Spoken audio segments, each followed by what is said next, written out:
Pro 1.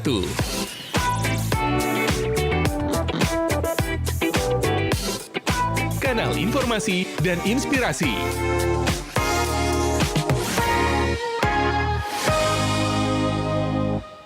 Pendengar dan juga pemirsa RRI Labuan Bajo, wisata bahari kita ya terus berkembang. Ratusan kapal pinisi setiap hari menghiasi perairan Labuan Bajo, dan itu kita bisa melihat bersama begitu ya ketika kita mengunjungi kampung ujung Labuan Bajo khususnya. Namun di balik pesonanya ada beberapa persoalan penting yang jarang mungkin diketahui oleh Anda semua di mana saja berada. Pemungutan pajak kapal ternyata masih jauh dari optimal. Dari hampir 1.000 kapal, hanya 181 yang membayar pajak. Apa penyebabnya, kemudian juga dampaknya ya bagi daerah Manggarai Barat ini, dan langkah pemerintah seperti apa? Kita akan membahasnya langsung bersama Kepala Bapenda Manggarai Barat ya. Ada Ibu Maria Yuliana Rotok untuk memberikan gambaran yang jelas kepada masyarakat. Kemudian juga ada semua yang sedang menonton ataupun mendengarkan kami di pagi hari ini. Ibu Yuliana, selamat pagi. Selamat pagi. Selamat pagi. Kita bisa menyapa dengan Ibu Leli saja, Ibu ya? Silakan. Iya, bagaimana kabar pagi ini, Bu Leli? Kabarnya baik-baik saja. Baik ya, lagi di kantor sekarang, Bu ya? Selalu baik ini. Selalu baik ya. Selalu baik, selalu baik. Iya, lagi di kantor? Apa masih di rumah, Ibu? Lagi di rumah, sebentar lagi mau ke kantor. Iya, lagi baik. Menunggu RRI menghubungi. Baik, terima kasih masih menyempatkan waktunya untuk RRI Labuan Bajo, Ibu ya. Siap. Iya, Bu Leli, sebelum masuk mungkin ke inti persoalan yang akan dibahas begitu nanti ya, bagaimana Ibu melihat perkembangan industri wisata kapal pinisi begitu di Labuan Bajo beberapa tahun terakhir, Bu? Baik, cukup signifikan pertumbuhan keberadaan kapal pinisi di Kabupaten Manggarai Barat, khususnya di Labuan Bajo dari tahun ke tahun. Hal ini sejalan dengan meningkatnya jumlah kunjungan wisatawan ke Labuan Bajo yang tentunya ingin menikmati wisata bahari di Kabupaten Manggarai Barat ini. Jadi dari tahun ke tahun kita melihat ada peningkatan jumlah dari kapal pinisi di Labuan Bajo ini. Iya. Seberapa besar sebenarnya potensi pendapatan daerah dari sektor pajak kapal ini jika semuanya tertib membayar pajak begitu, Ibu?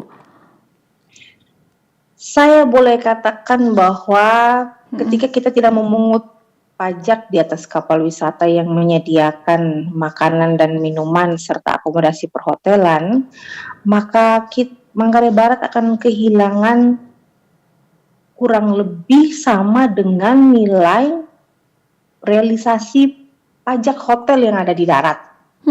Saat ini realisasi pajak hotel kita sudah menyentuh angka 70 miliar. Maka saya boleh katakan bahwa sebesar itulah kita kehilangan potensi. Karena potensi itu adanya di laut. Begitu. Jadi ya keberadaan kapal wisata itu cukup membuat kabupaten ini kehilangan pendapatan daerahnya, khususnya dari sektor pajak. Iya, Ibu, dari hampir ribuan kapal hanya 181 yang membayar pajak. Apakah benar hal ini? Informasinya, Ibu, apa hambatan terbesar kemudian yang membuat pemungutan pajak belum optimal begitu, Bu Leli? Baik. Pemungutan pajak di atas kapal wisata ini tantangannya cukup berat. Tantangannya berat itu karena persoalan utamanya itu adalah di kewenangan.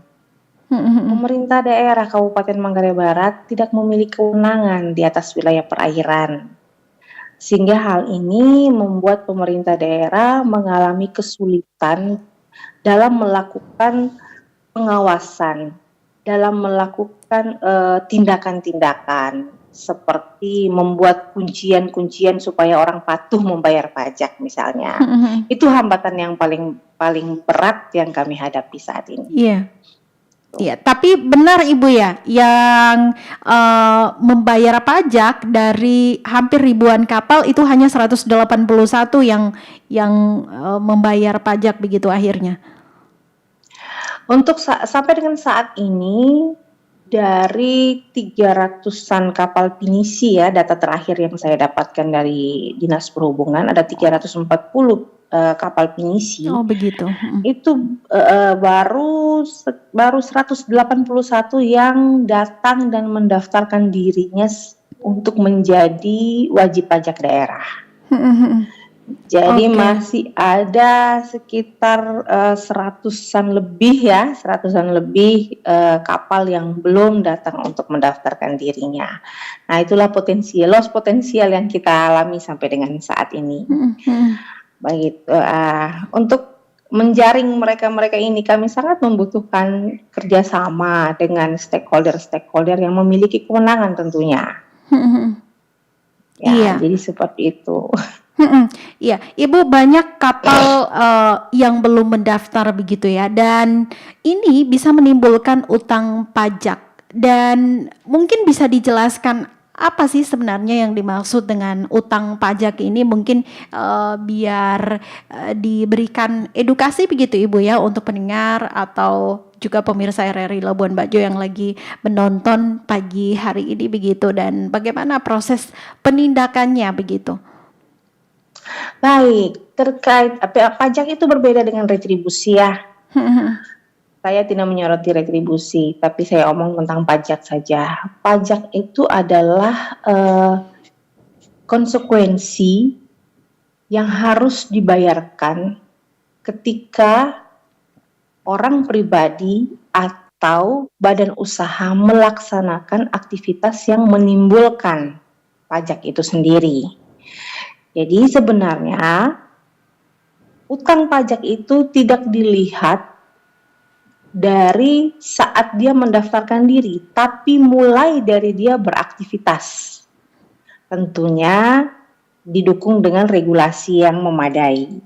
Jadi ketika orang melakukan aktivitas, menjual makanan, menyediakan makanan dan minuman berbayar, menyediakan akomodasi perhotelan, sejak itu dia sebenarnya sudah memiliki kewajiban untuk membayar pajak. Jadi kalau misalnya masyarakat Manggarai Barat merasa bahwa dia memiliki usaha yang menimbulkan utang, nah datanglah ke kantor Badan Pendapatan Daerah untuk mendaftarkan diri, sehingga nanti akan diterbitkan yang namanya nomor pokok wajib pajak. Jadi besar harapan kami dari pemerintah daerah, masyarakat Manggarai Barat ataupun orang yang berusaha di Kabupaten Manggarai Barat ini semakin sadar akan kewajibannya. Karena sampai dengan saat ini pembiayaan pembangunan baik itu di daerah maupun di nasional masih sangat bergantung dengan yang namanya pajak.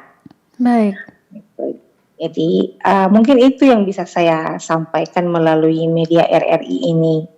Saya mengajak masyarakat Manggarai Barat maupun orang yang datang berusaha di Kabupaten Manggarai Barat ini, marilah kita berkontribusi untuk pembangunan di Kabupaten Manggarai Barat ini. Apalagi saat ini pemerintah pusat sudah sangat membatasi dana transfer ke daerah. Benar. Ya, satu-satunya yang menjadi tumpuan harapan kita itu adalah sekarang dari pendapatan asli daerah. Iya, dari pendapatan asli daerah, dan yang paling besar potensi yang ada di Kabupaten Manggarai Barat ini adalah pajaknya. Iya. Iya, siap. Ibu, kita mengetahui bahwa selama ini Bapenda bekerja sama dengan KSOP begitu, terkait dengan bagaimana upaya pemerintah bekerja sama dengan lintas lembaga begitu ya. Iya, sejauh mana peran KSOP kemudian Bu Leli membantu, dan kendala apa yang masih muncul terjadi begitu?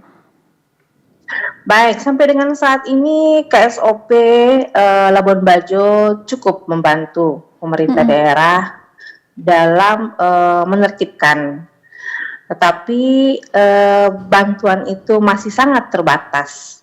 Masih sangat terbatas, hanya terbatas pada penyampaian data clearance ke pemerintah Kabupaten Manggarai Barat. Dan bantuan ini kami rasakan masih belum cukup bagi pemerintah daerah Kabupaten Manggarai Barat untuk dapat menjaring semua wajib pajak, khususnya wajib pajak objek pajak yang ada di kapal wisata.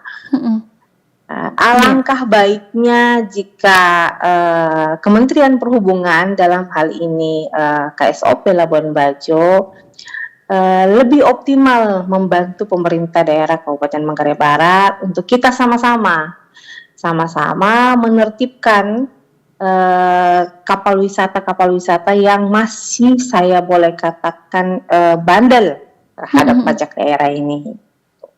Iya. Tapi ya saya boleh bilang bahwa KSOP sudah cukup memberikan data kepada kami terkait data clearance terutama setiap bulannya.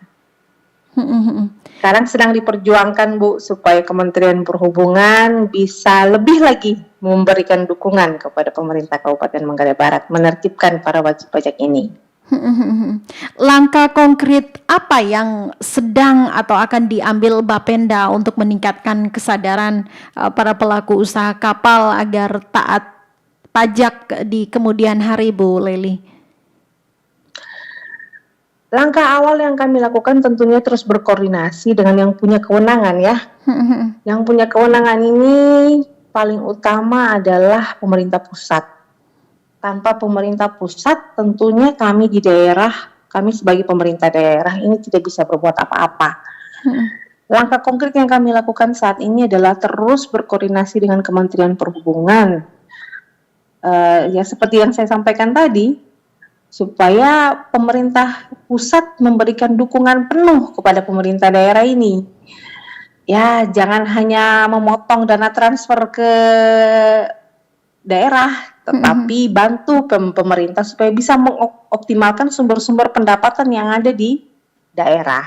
Iya. Jadi itu langkah konkret yang pertama yang kami lakukan, dan semoga saja dalam waktu dekat Kementerian Perhubungan bisa dengan senang hati untuk segera merealisasikan apa yang sudah menjadi kesepakatan pada bulan Oktober lalu. Karena pada saat itu kami bersama-sama dengan Pak Bupati sudah melakukan koordinasi sinergi dengan Kementerian Perhubungan, dan saat itu sudah ada kesepakatan akan dilakukan penandatanganan nota kesepakatan untuk pemerintah pusat, dalam hal ini Kementerian Perhubungan memberikan dukungan sepenuhnya, memasukkan syarat bagi kapal wisata dalam hal mengeluarkan surat izin berlayarnya itu. Iya. Kewajiban-kewajiban pajaknya sudah harus dilunasi. Iya, Bu Lely Kita berdoa dengan bersama-sama. Dengan Iya. belum optimalnya penerimaan pajak kapal begitu, dan ini tentu berdampak pada PAD, dan Betul. itu berpengaruh tidak terhadap program pembangunan daerah akhirnya? Sangat berpengaruh, sangat dirasakan saat sekarang ya Pak Ibu ya, saat dana transfer ke daerah ini sudah dibatasi.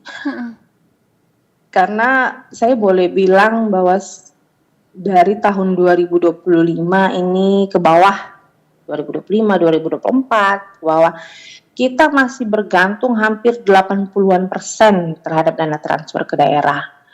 Nah, ketika dana transfer ke daerah itu full diberikan oleh pemerintah pusat kepada pemerintah daerah, maka belanja-belanja publik itu bisa kita laksanakan dengan optimal. Tetapi dengan berkurangnya dana transfer ini, terus terang kami sangat merasakan pada saat penyusunan rencana anggaran pendapatan dan belanja daerah untuk 2026. Fiskal kita sangat minim untuk melaksanakan belanja publik. Bukan hanya belanja publik, belanja aparatur juga sangat minim jadinya. Itu yang dirasakan. Jadi satu-satunya cara pintu yang masih terbuka itu ya dengan meningkatkan terus PAD sehingga celah fiskal kita semakin melebar. Ketika celah fiskal kita tidak melebar, belanja publik ini saya boleh katakan tidak akan maksimal.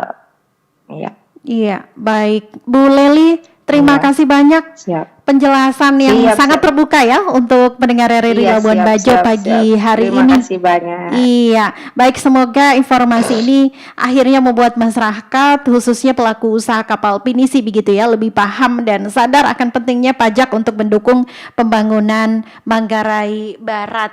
Dan Ibu Leli, selamat pagi, Siap. selamat melanjutkan Selamat aktivitasnya pagi. kembali. Terima kasih banyak. Sukses terus untuk RRI.